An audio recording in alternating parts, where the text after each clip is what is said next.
New features are coming your way in Street Fighter 6. We have official word from the official PlayStation Europe Twitter account that 5 new features are on their way to Street Fighter 6, the biggest of which looks like League of Legends characters. So I don't know why the PlayStation Europe account just today was promoting World Tour and Drive Gauge as new features, which have been in the game since release 4 months ago and that we've known about for over a year now, and then attaching a video of Project L gameplay to this tweet, but they've deleted it since then. I do not know what bruv was waffling on about, but don't fret, we actually do have new features coming your way in Street Fighter 6, and the biggest of which is that it's time to become Legend. No, I don't mean, become Will Smith in a post-apocalyptic zombie setting. I mean to become Legend ranked in Street Fighter 6. They finally added all the details and revealed the details of how you achieve this rank, which was initially teased when Master Rate was added to Street Fighter 6 back in August, and they've revealed the details and also added a few new features to the game. So I'm going to explain what Legend Ranked actually is going to mean for the players of Street Fighter 6, and talk a little bit about Master Rate, because I just love this ranked mode. I think it's one of the best additions to Street Fighter 6 and one of the best ranked modes ever for fighting games. So we're going to cover a little bit about that in this video. But one of the big changes they're also introducing with the A.K.I update coming on 27th is, of course, A.K.I will be in the game, but they're adding new improvements to training mode, which is already probably the best training mode ever in a fighting game, or at least in a AAA title. Usually the indie fighting games tend to blow away AAA devs when it comes to training mode features. But Street Fighter 6 training mode, very good, getting a little bit better here. They're adding new shortcut settings for abilities to activate shortcuts. So previously you had to use the function key plus a button to activate any of your shortcut settings. Now you can use individual buttons to allow more flexibility for accessing your shortcuts. They're adding a new repeat replay mode to your recording so that you can always repeat playback and have your recordings constantly repeat. And they're also adding new display settings to the frame meter to show different invincibility types for moves when they're active. So the frame meter shows you the recovery, startup, active frames of your moves. Now they added the different combinations of invincibility that a move may have. So this one, for example, the red and the orange bars represent strike/projectile invincibility, which is good because A.K.I has moves that are strike and projectile invincible, like this slide here. So it helps make it very clear what's going on when certain moves activate, so you can reference the frame meter to get a clear idea of what's going on in the game. But on to Legend Ranked. We got a little teaser trailer here from the Tokyo Game Show stream, which essentially just breaks down how you will activate or receive Legend Ranked. So the rank system with MR is already broken up into phases. We are currently in phase 1 of Master Rate, which began on August 1st and will end on October 31st, right before phase 2 begins. So during phase 2, your MR will reset on every phase. And then at the end of phase 2, the people who are top 500 in the world in terms of MR will receive the rank of Legend Rank. So it's kind of like a race to the finish line to be within the top 500 in the world, which I think is a really cool thing to give players the chance to compete for, right? Because rank systems can get stale if there's no end goal, which, first of all, adding MR to the game was already a very big improvement. I'll go a bit more into that later on. But now you have an additional, title to fight for, to really show off how skilled you are at the game. And I think that's a pretty cool incentive to give players. And it's enticing certain players like, Punk to God here. I'm looking forward to taking up 20 slots if I can get all characters MR up before next season. So I think he means during next season. So like I said, this will begin on November 1st, but you essentially have different ranks per all your characters. Currently, Punk has like 6, 7, 8, 9 characters right now above 2K MR, which is well above the limit you need. Like if I check the top 500 in the world currently, here we see for the top 500 as of today in MR, you need around 1917 to be top 500 in the world.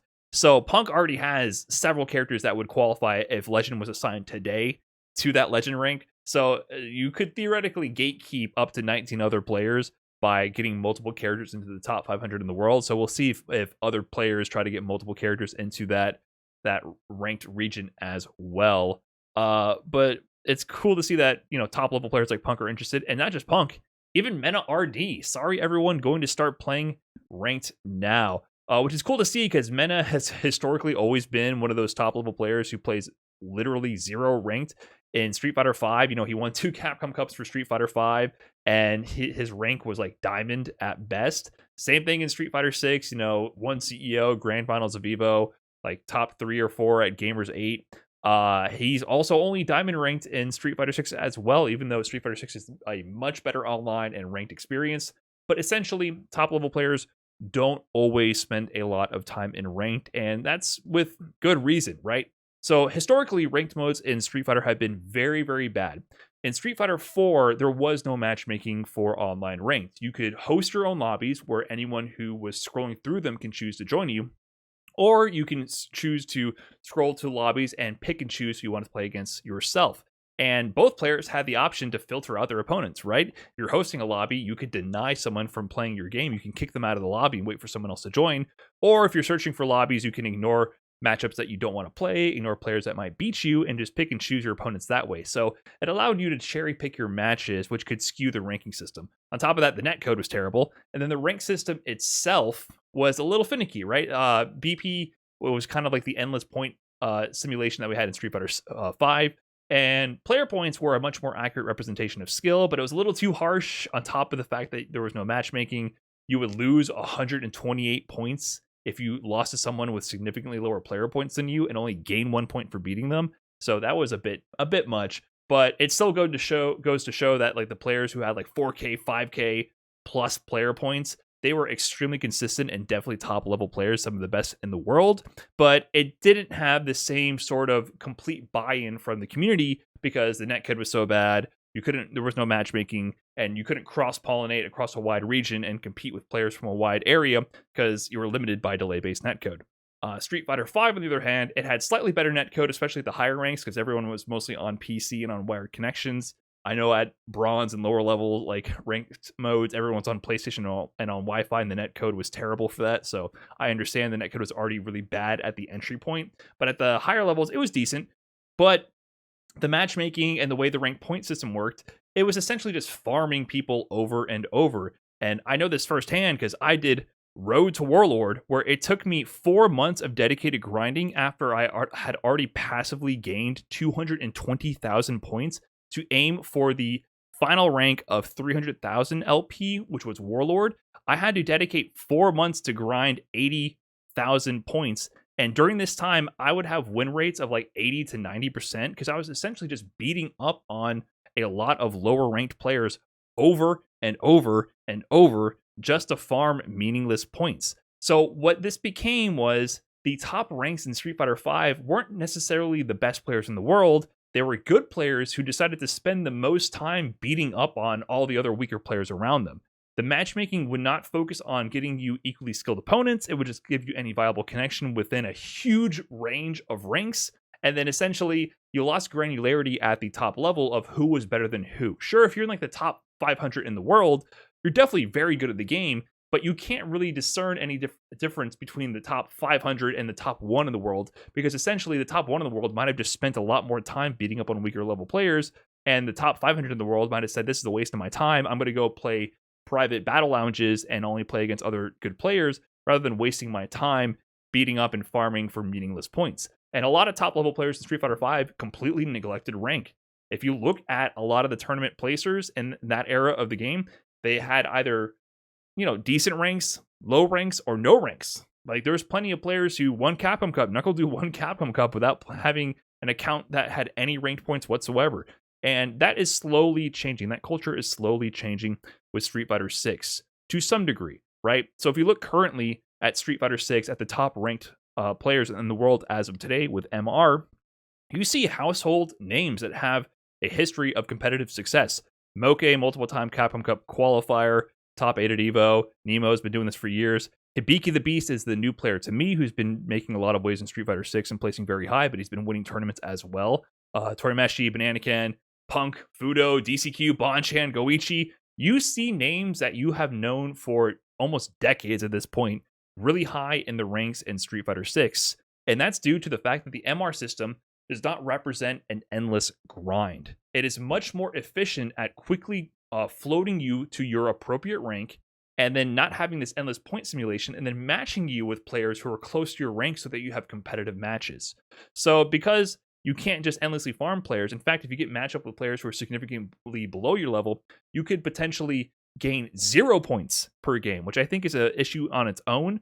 But the idea is that at max, you can gain 16 points if they're significantly ranked above you, and at minimum, you gain 1 or 0 points. So it stops being something that's about endlessly inflating your points and more about, showing you much more quickly where you stand.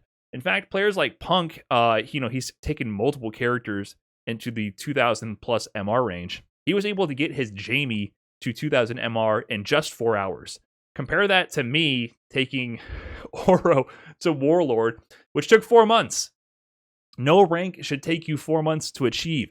MR is not about mindless grinding. It's about quickly placing you where you are based on your current skill level. And that's a tweet I put out a couple days ago talking about this, because I saw a lot of people referencing MR and saying that there's a lot of issues or that it's a grind. It's not a grind. The grind is actually improving your gameplay so that your win rate improves, so that you get a higher rank to reflect your actual skill. But MR is the closest we've ever had to having an at-a-glance view of ranking players, and I think it's pretty decent at doing that. There's definitely caveats, and definitely it's not perfect. You can't totally encapsulate someone's skill in a 4-digit number. That will never happen, but it gives you an at-a-glance view, and this doesn't sit well with everybody, and Broski kind of said the quiet part out loud. Might be a hot take, but I think some degree of backlash towards MR is being driven by people realizing that we now have an actual reasonably accurate measure of Street Fighter skill using online points, and that doesn't sit well with some people's self-image. Ouch. Yeah, you know what? I didn't want to tweet it, but I kind of agree. I think MR is kind of ego bruising. It's definitely done that to me as well. I've had some rough days on ranked, but essentially the rough days are when I'm just losing, right? You lose, your points go down. It's that simple. But it's very quick to bounce you back up to where you are currently playing at, the rate you're currently playing at. So it's not that big a deal. If you have a bad day, your points go down significantly, maybe 100. You have a good day, it goes up 100, right? So it's kind of how you're playing currently, your current level of play, and MR is very good at reflecting that. And this is important to me for a couple of reasons. So previously, like I mentioned, I think the rank systems were very poor at differentiating players at the top. If you had a high rank, it was clear to tell that you were good at the game, but it was hard to differentiate between players who all had a high rank, right? You could not see the number 1 player in Street Fighter V and say they're better than the number 20th player in Street Fighter V on the leaderboards. It offered no granularity in that sense. And this was an issue because people who aren't following the scene closely will look at these online ranks as the absolute truth or the best reference they have to understanding where people lie. People are not necessarily watching every weekly tournament to understand who beats who and where, people stack up against each other. They're not watching all the CPT events. They're unable to keep up with all the events going on all over the world and know the history of the players and have a good sense of where everybody's skill lies. They rely on these ranks to tell them that. And that is both and culturally important so that people have an understanding and respect for the players based on their current skill level, but also big sponsors come into the scene from time to time and they use these online ranks as reference for who the good players are. It was I've had firsthand conversations with people who, had these experiences. It was very hard to tell who was good at the game. You know how difficult it was to communicate where a player stood for years in Street Fighter, because not every player has access to go to every big event, and there's regional differences and there's different regional matchmaking issues, and it was just very difficult to tell how good a player was. Not everyone had the same opportunities to compete on the big stages, and in those instances, say you go to an Evo, your entire presence is determined by do or die on one day, right? So that would not give you a good picture on who is consistently performing at a certain level. So sponsors want to come into the scene. They want to be able to understand the free agents that might necessarily not have these opportunities to compete on big stages. Who's good? And before this system, you could not tell who was good. So I guarantee you, sponsors do look at these ranks. Now, that's bad before because these ranks were essentially meaningless, but now they have a lot more meaning. And for my own sanity too, in YouTube comments all the time I would get, how could you beat this guy? He's so much higher ranked than you, or vice versa. Because people would have no understanding of what these ranks actually meant, which was honestly not that much at the highest level. It meant something, it just didn't mean everything. Now MR, I think, is much more close to actually representing your current win rate, your current level as a player. It doesn't mean everything, of course. Of course, a person with lower MR can beat someone with higher MR. That happens all the time. But it just gives you an at-a-glance view of where players currently stand. It's not perfect, however. I do think there are some things that I wish would improve with it, namely the matchmaking, right? So any rank system is only as good as two things: the actual rank system itself, how the points are calculated and distributed, and also the matchmaking. So Street Fighter 6 has definitely had a lot of matchmaking issues, and it was even worse upon release. This graph here, the red circle, represents the regions around where I would get games from, and we're able to determine based on some like reverse engineering, anecdotal data, and discussions in the community, and some pockets of tweets and evidence from Capcom patches talking about how matchmaking operates, that essentially the matchmaking operates by connecting you to regional matchmaking servers. So you will connect to a server that other players will be connected to, and that is determined by like ISP routing or some kind of magic happening behind the scenes. And then all these players will be basically in a giant invisible battle hub, and they'll get matched up between each other. And so when the game first released, I only got connections in ranked matches in this red region. I would have perfect connections with players in New York, Florida, West Coast, all over the United States and Canada. I would play them in private lobbies. Ping would be amazing, connection flawless. I would never get them in ranked. Even when they're actively on ranked and they're getting matches, I'm getting matches, and we're closer to the same rank. Instead, the matchmaking would prioritize more mismatched ranks with worse connections because they happen to be in my regional battle hub, right? So they did tweak this because they realized that it was too restrictive the way it was currently implemented. And post the update, I have a much wider range of regions where I will get connections. That's represented in green here. And it's a much better experience. I'm now able to get a lot more matches that are closer to my rank, because previously most players would be beneath my rank and I just wouldn't find players near my MR. So I would be forced to fight for 1 point, risk losing 15 over and over. Now I can fight players that are much more closer to my rank, provide competitive matches, learn a lot more, and get exposed to a lot more playstyles. So I definitely have a much better time playing ranked now. However, I still don't get anybody in California ever. You know, Snake Eyes is out there cooking everybody up. I'm not able to connect with him so he can take all my points away, simply because the matchmaking, it just doesn't work. There's players like Nephew, Chris CCH, Samurai, other players out here in California and on the West Coast. I have great connections with them when I play them in private lobbies, but I will never see them in ranked because they're in a different regional battle hub that I cannot see, and it's a very strange experience. So this is me kind of nitpicking here for my own experiences, but this greatly impacts some players who can't get any matches at all. Some players are in regions where for some reason they don't get any connections in their invisible regional battle hub. They're forced to use a VPN to switch where they're connecting to and trick CFN to connect them to a different region. And at that point, they'll get suitable connections in ranked. So it's ranked, it's region locked ranked matchmaking. I don't know why it's implemented this way. It doesn't work very well. And that's one of the things that make MR a little bit hard to compare, because ideally you would be playing, everybody would be playing in the same sort of server, playing against each other and cross-pollinating, and then MR would be much more comparable. It's difficult to compare MR gain exclusively by playing NA players to players in Japan, for example. However, at the same time,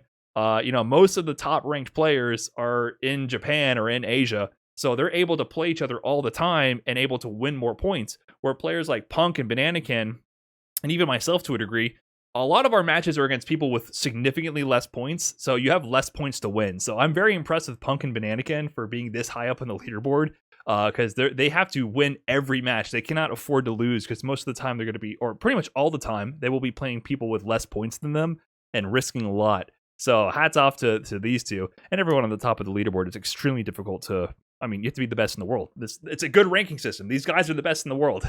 Like, I don't know what else to say, but there are some caveats based on the matchmaking.